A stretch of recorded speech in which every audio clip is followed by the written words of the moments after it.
How did Tyler Smith perform in his first game at left tackle in the NFL? All that and more in this episode of Locked On Cowboys podcast. You are Locked On Cowboys, your daily Dallas Cowboys podcast. Part of the Locked On Podcast Network, your team every day. Locked On Cowboys. Locked On Cowboys. Welcome back to the Locked On Cowboys podcast, part of the Locked On Podcast Network, your team every day. We want to thank you for making us your first listen of the day. We are free and available on all platforms, and today's episode is brought to you by LinkedIn. LinkedIn Jobs helps you find the candidates you want to talk to faster. Post your job for free at linkedin.com/lockedonnfl. I am Marcus Mosher. You can follow me on Twitter at Marcus_Mosher. He is Landon McCool. Check him out on Twitter at McCoolBCB. Landon, how are you doing today, sir? I'm doing better than I thought I would, having just watched the all 22 of this terrible game last night. So I think, I feel a little bit better, maybe feel a little bit worse, but we're moving through these days. And listen, this is our last day to sit and dwell on this. After this, we got to move on to Cincinnati. Yeah, so sound like Bill Belichick there. There you go. So yeah, my wife and I we watched a movie last night, and then I decided I'm gonna wait another day just before I can get into the All-22 to kind of like remove some emotion from it. So I feel better. By the way, watched American Psycho for like the 50th time. So I love that movie. Yeah, so good. All right, let's get into some of our All-22 notes. We're not going to talk about the Dak Prescott anymore because we've kind of hammered that point home. There are some positives to take away and things to be excited about. And let's start with Tyler Smith, the Cowboys' first-round pick from Tulsa. Played left tackle, had some mistakes, but overall, not too shabby. Yeah, I mean, I think it's a lot what we talked about. Like, look at the situation that Tyler was put in. I mean, he did do some stuff at tackle. I mean, obviously he played tackle in college and through high school. He was mostly a guard throughout all the summer. He did take some reps in the spring at tackle, but 2 weeks before we get into week one, he gets thrown into left tackle and is quickly trying to transition into that. I thought he played fantastically. I mean, just in the context of what our expectations were, who he was facing, yes, and everything involved there. I just think that he was moving people in the run game. He was able to stay in front of folks in the pass game. He looks quick out of his stance. He struggles to get out of the stance on time. That's the biggest issue, right? Like, yeah, I'm glad that you pointed that out. Like when he is off the stance and like out of his stance and time, he's really good and he can reach the edge. It's just sometimes he's a little bit late, and that might just be from timing. It's just like getting used to. Yeah, I think and that's the thing. A little bit too. Yeah, sure. He has the physical ability to get off the line very quickly. Like he looks great moving. Like whether it's getting off the line to getting depth into a set, whether it's getting off the line to get to the second level as a blocker, or pull in the run game, he moves extremely, extremely well for a 320-pound guy, and he's very strong. There was just so many times when we've seen backup left tackles, not Tyron Smith left tackles, come into this game and get into bad body position on a pass rush and then not be able to do anything about it, and then just kind of fall all the way back into the quarterback. I saw several times where Tyler got like blown up initially, but was able to anchor, sit down and get his hands where he needed to, and then win the rep. And I think that's that shows you the kind of talent and power that he has naturally. That's a great ball of clay to mold with. Yeah, so I only had him in pass pro because I was able to watch them all yesterday. I only had him losing 3 reps.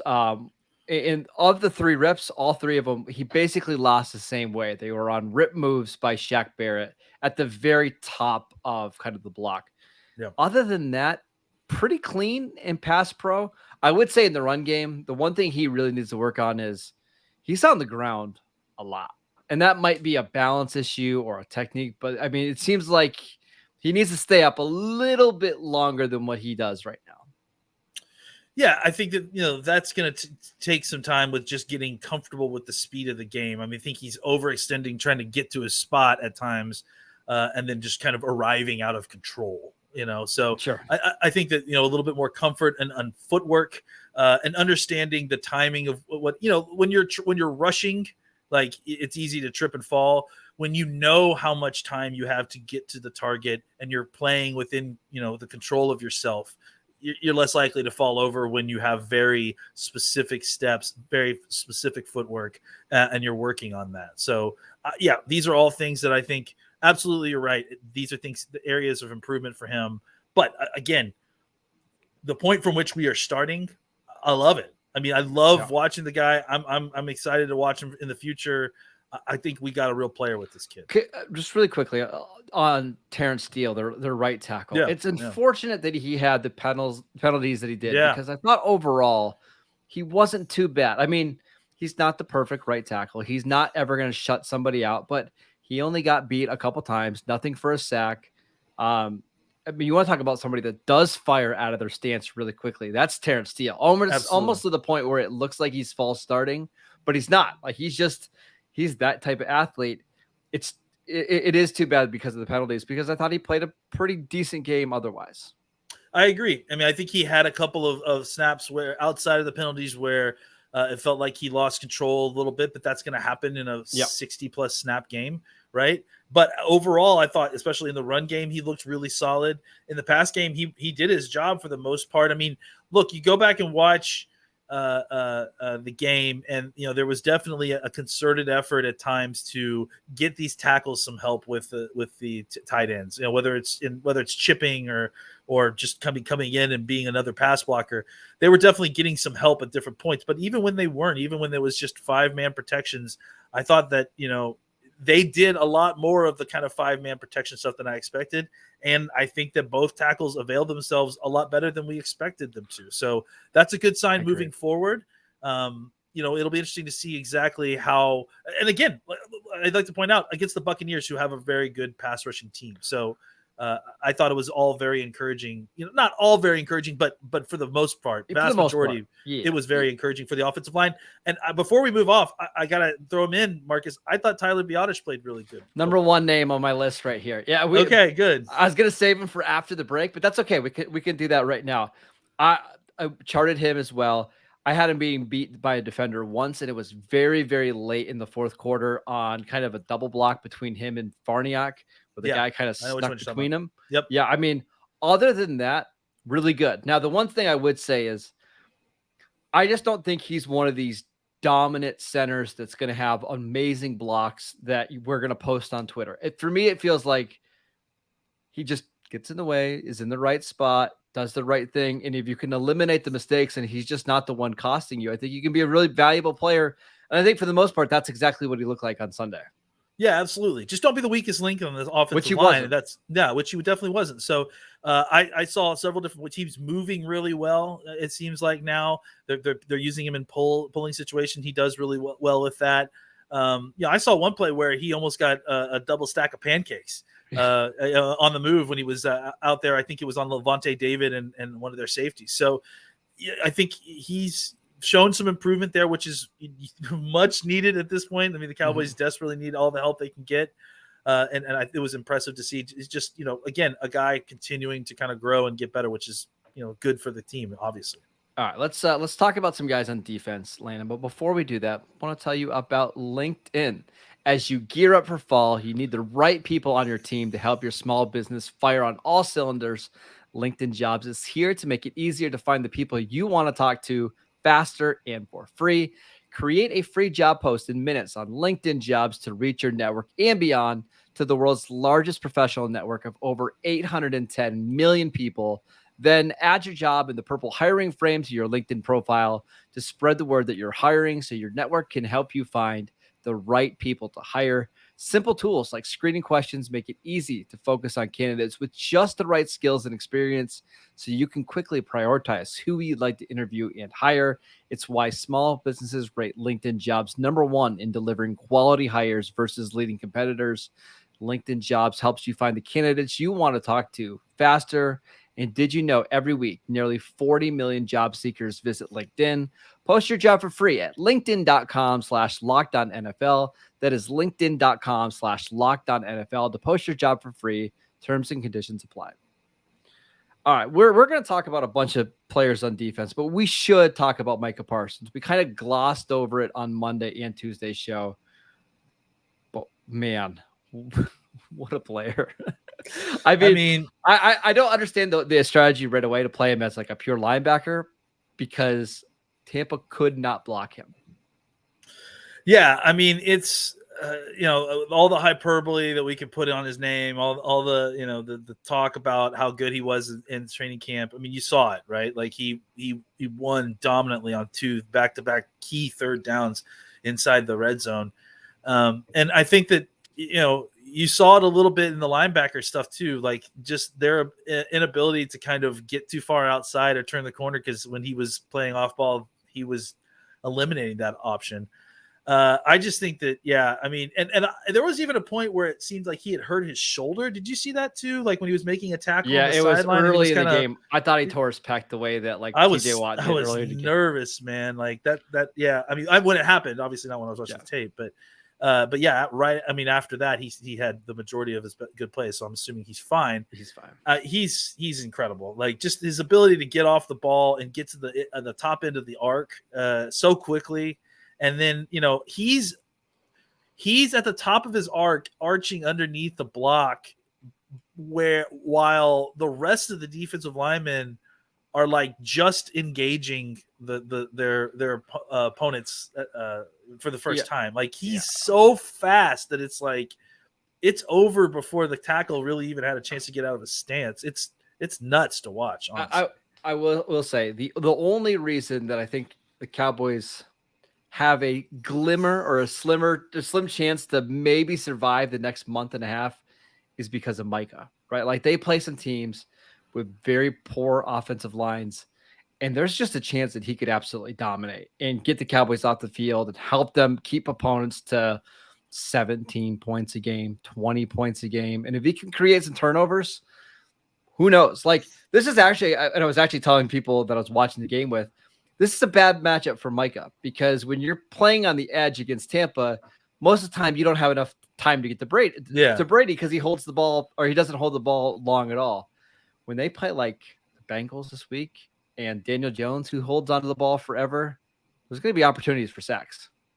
Yeah, absolutely. And turnovers too. Like I think that's the other thing too, is Brady's also, despite being 108 years old, is really good at still holding onto the ball even when he gets hit, right? Yeah. I think that Micah has gotten that swipe moved down, so we may see a little bit more opportunity to get the ball out of the quarterback's hands with some of these guys.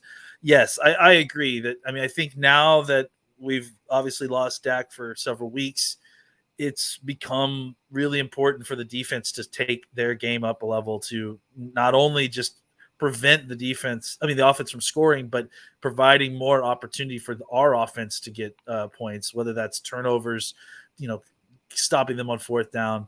The defense is really going to have to step up, and obviously a huge portion of that is going to have to be the continued accelerated play of Micah Parsons. And if the Cowboys want to win these games on defense, they're going to need the other defensive ends to step up. I know DeMarcus Lawrence had a really nice stop on third down, but I was a little bit disappointed with the pass rushing from Lawrence and Golston and Dante Fowler in this game.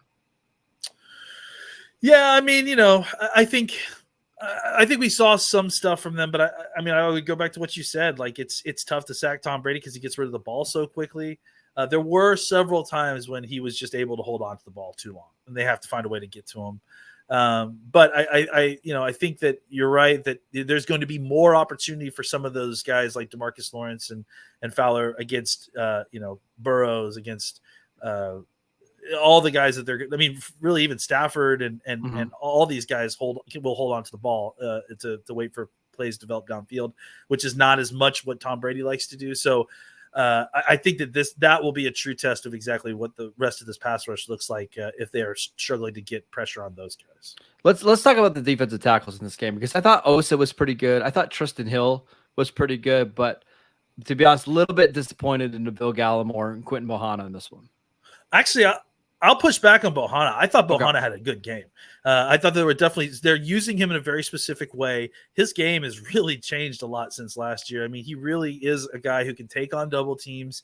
And then when he's got single blocking going on, he's a guy who can get a swim move, can get into the backfield a little bit and disrupt.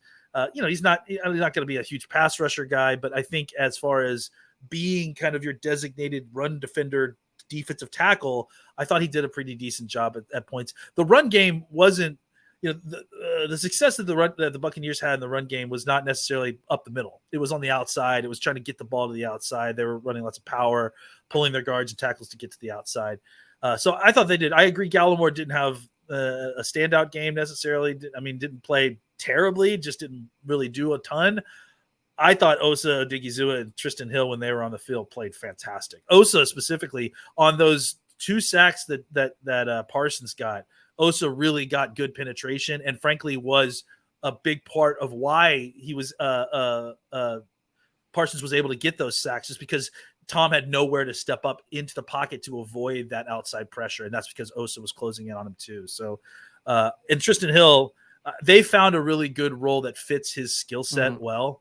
And he's playing a lot better football than he's ever played, I've seen so far. So definitely excited to see what those young 2 defensive tackles have for the rest of the season.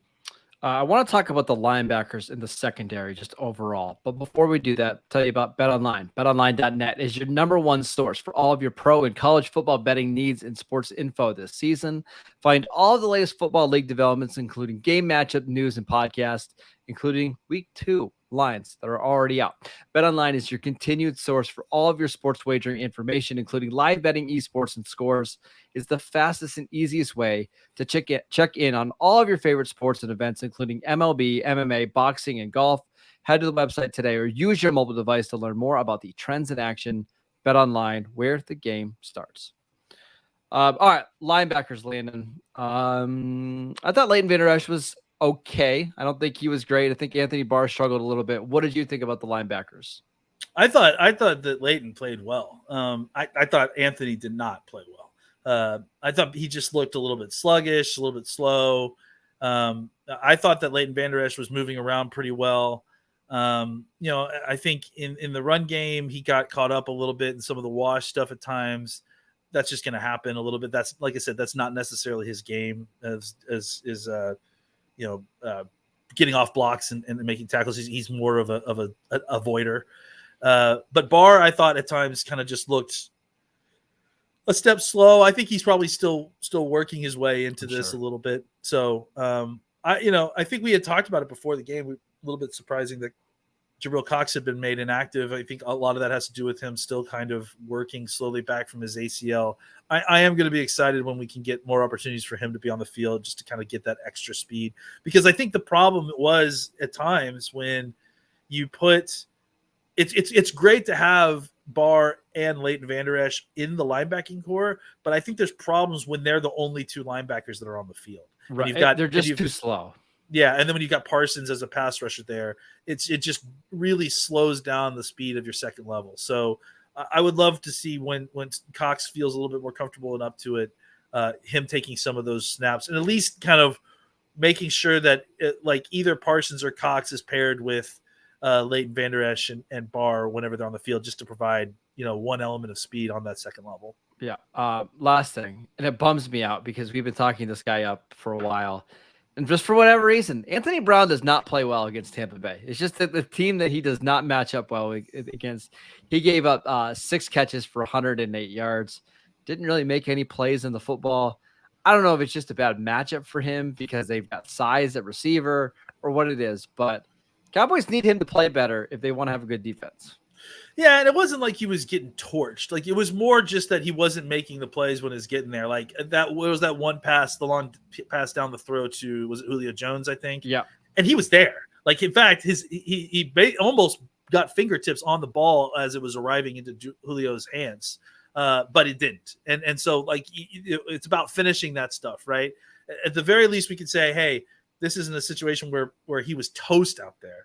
He was in the area, but we got to take that extra step of finishing the play. And that it just didn't happen last week. I'm not worried about Anthony Brown, but I do agree that he didn't have a great game this week. We've seen him play a million times better than that, and he had, from all accounts, a great training camp in preseason. Or not preseason because he didn't play, but a great training camp. I suspect he'll play better. Any other thoughts just on the Cowboys offense? I know we kind of forgot about the tight ends and the receivers and stuff, but any thoughts on those guys before we head out? I've seen a lot of talk on Twitter about double and triple teaming of CeeDee Lamb and stuff like that. And that's why he was having problems.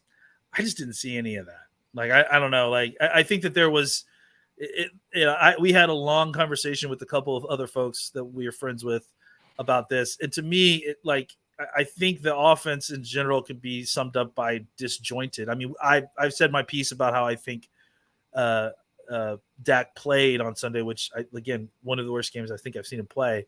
But beyond that too, I think that there was some, elements of it that were also involved in play calling. There was also some elements involved in execution and, by the wide receivers and tight ends. I think there was things that worked that just, where guys were open, but they were just not able to convert. They weren't able to get to complete the pass. A guy undercuts the route, knocks it away. Dak takes too long to deliver the ball. Defensive back gets on it. The ball goes a little bit high or behind, and then the wide receiver's not able to come up with it. Some of these plays individually will get cleaned up by just, more reps and playing a little bit more. But I would just say in general that I think, kind of to piggyback on what I said yesterday, the problem is that we wanted this game to get the bad taste out of our mouth from the playoff game. Right. And now instead of that, it's compounded the situation. Now it's just all bad taste in our mouth. And it's been a long time since we remembered, the good offense. So I think that they've got a ways to go in a couple of different areas, not just the quarterback, but also in just execution and play calling and stuff. But I know that this team has talent to get there. It's just, they've got to all of them. I mean, again, yes, to all of those folks on the offense, coaches, players, quarterback, all have to play better. How do you think Cowboy fans will feel if let's say they lose to Cincinnati on Sunday, but it's like a 20-17 game? Do you think they'll just feel better, or do you think at this point nothing's going to make the Cowboy fans feel better? I think some of them will feel better. I mean, I think if you keep the game close against a team that, despite what they did last week, they were in the Super Bowl last year. I think if you do hold on really quickly about the Bengals last week. They had 5 turnovers and they lost the game because they missed an extra point. They had an extra point blocked, and they had a 26-yard field goal missed because they lost their long snapper in the first quarter. They win that game despite having 5 turnovers. It shows you just how insanely talented they are. I mean, KD Drummond, I think, famously was calling for the Romo Buffalo Bills game for Burrows, and he almost pulled it off. So I mean, he should have pulled it off. He threw the game-winning touchdown. All he needed was his kicker to make the extra point. So yeah, I mean, I think if the Cowboys are going to win this week, they got to find a way to take it. I think they could get a similar number of opportunities to get turnovers. They've got to find a way to convert those, and then find other ways to also slow down the Bengals offense when they aren't turning the ball. Yeah. I just think fans at this point, if they see a better performance, even if they don't win, I think that could at least provide some optimism going into like the Giants game and maybe the Philly game and the Commanders game, that like, hey, we can steal these games. We've seen this team play better. Just go out and do it. I think you're right. The combination of them playing so poorly in the 49er game, and then I actually think playing so badly in the Broncos preseason game has made people feel like this team just hasn't played good in a long, long time. Yeah. And again, it leaves a very bitter taste in our mouth, and everyone's kind of retreated to their corner and their own, storylines as to why it's happening. And frankly, no one individually is wrong. It's all of it. So I think at this point, the cure for this is for Cowboys to play good football again. Play it better. Show us that you care, that the offense can at least generate some points. The defense can get some stops when they need it. We'll see. All right, that is it for today's show. Thank you for making Locked On Cowboys your first listen every day. Now make your second listen, the Peacock and Williamson NFL show. Brian Peacock and former NFL scout Matt Williamson give you the expert NFL analysis in less than 30 minutes. It's free and available wherever you get your podcasts. We've got a busy week coming up. Tomorrow, you'll have the crossover with Locked On Bengals. We're recording that today. Should be a lot of fun. Then Friday, you and I are going to do our game preview, getting ready for that matchup against Cincinnati. So make sure to follow the podcast wherever you get your podcast. Check us out over on YouTube. Follow Landon at McCool BCB, and I'm at Marcus _Mosher. We'll see you guys next time.